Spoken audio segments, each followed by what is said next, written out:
Hello and welcome everyone, this is JamieX66 and I will be reviewing the Gears of War 4 campaign, which has been out for a few years now, but I've only just recently got to it. I thought with Gears of War 5 coming out next year, well this year now, it would make sense to go through this, let you know what I thought. So just to let you know, there will be potential spoilers here that I'll be talking about in terms of the plot.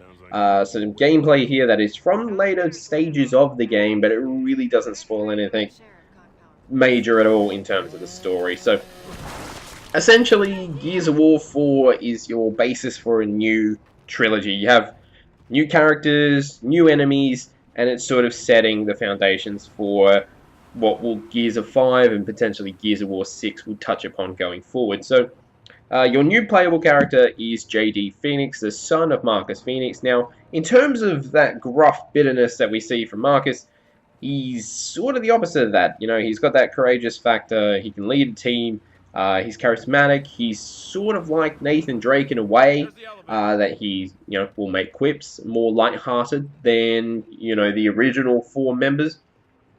I wouldn't say he's on the level of Baird, but sort of going towards that where he's willing to lead his team through thick and thin. Now, we have Dell, who is probably more in line of that Baird-esque character, being the comedic relief.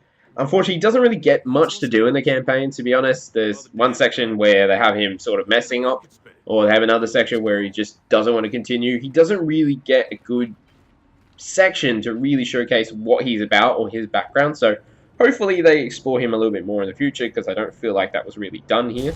And we have Kate. Now, Kate is sort of the main sort of push for the whole story. At the start, her mother gets kidnapped by these new enemies, so you're searching with your team to go and save her mother. Now, she's actually very interesting. She's got that badass nature to herself. She'll be the first one to push forward, the first one to jump without asking why or what is going to happen. She will just go headstrong in. So, from all accounts, you will be playing as her in Gears of War 5, so I'm very interested to see where they take her character in the future, because they've set a really good foundation here. Now, as you probably just saw, Marcus Phoenix, he's the sort of on and off again 4th member of the team.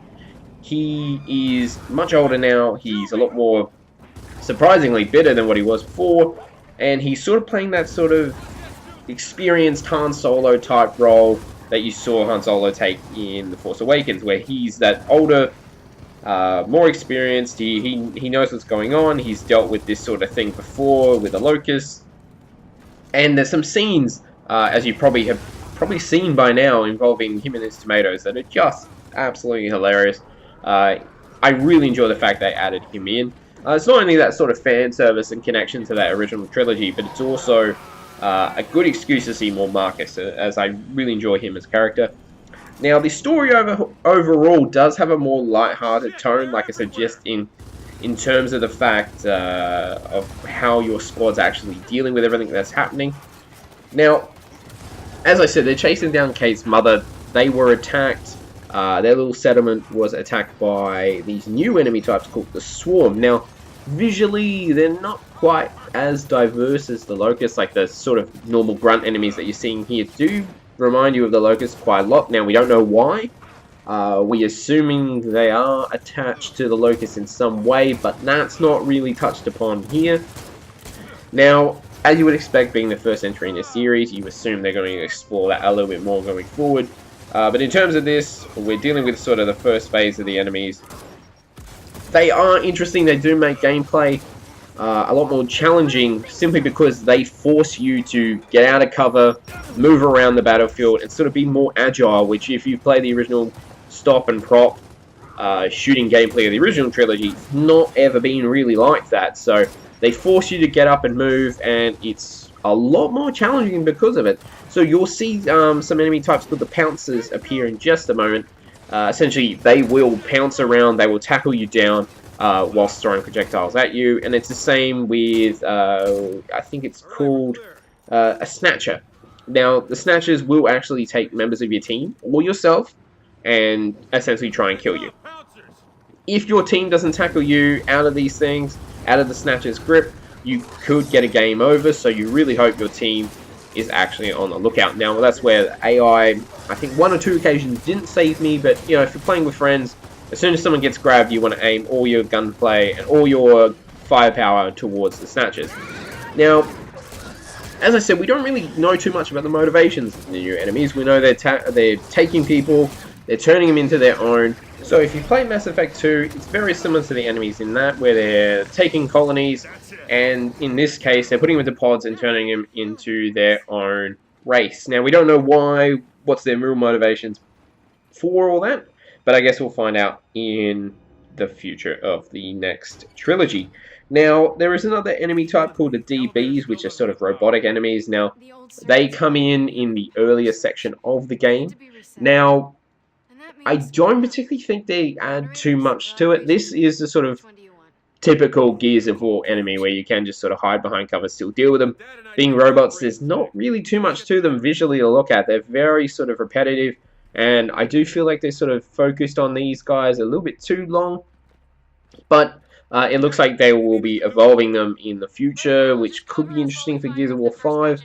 In terms of this game, like I said, I probably didn't like fighting them as much as I did the Swarm, but it's a different enemy type that tries to do something different visually, so that's at least something that I have to give them for trying something a little bit different. Now, as you just saw a few moments ago, you can have a few different experiences in Gears of War 4.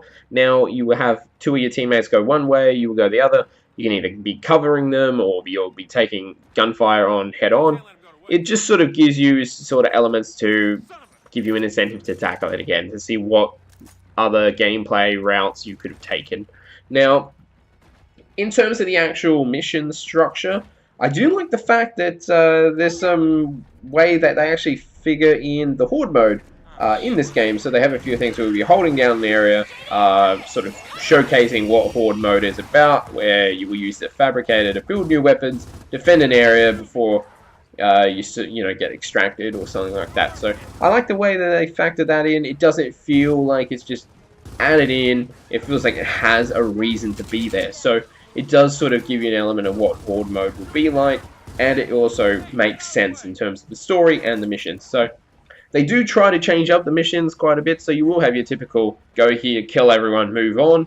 But there will also be, you know, there's a vehicle section, and like I said, the Horde mode sort of sections are sprinkled in just to give you that sort of change as you go through. Now, in terms of the actual gameplay, it's Gears of War. Like, it plays like Gears of War, but like I said, it's asking you to move a little bit more quicker than you probably would have in the original trilogy, and it does that naturally. The new weapons, quite brutal. There's one called the Buzzkill, which is literally just shooting out serrated razor discs at people, and it would just instantly just turn them into bloody mush, which is actually quite awesome to use. So you do have that. There's another one I didn't really mess around with too much, which I believe you can sort of send a missile underground, which will then pop up and destroy the enemy there. Not really my type of gameplay style, so I didn't really use it too often.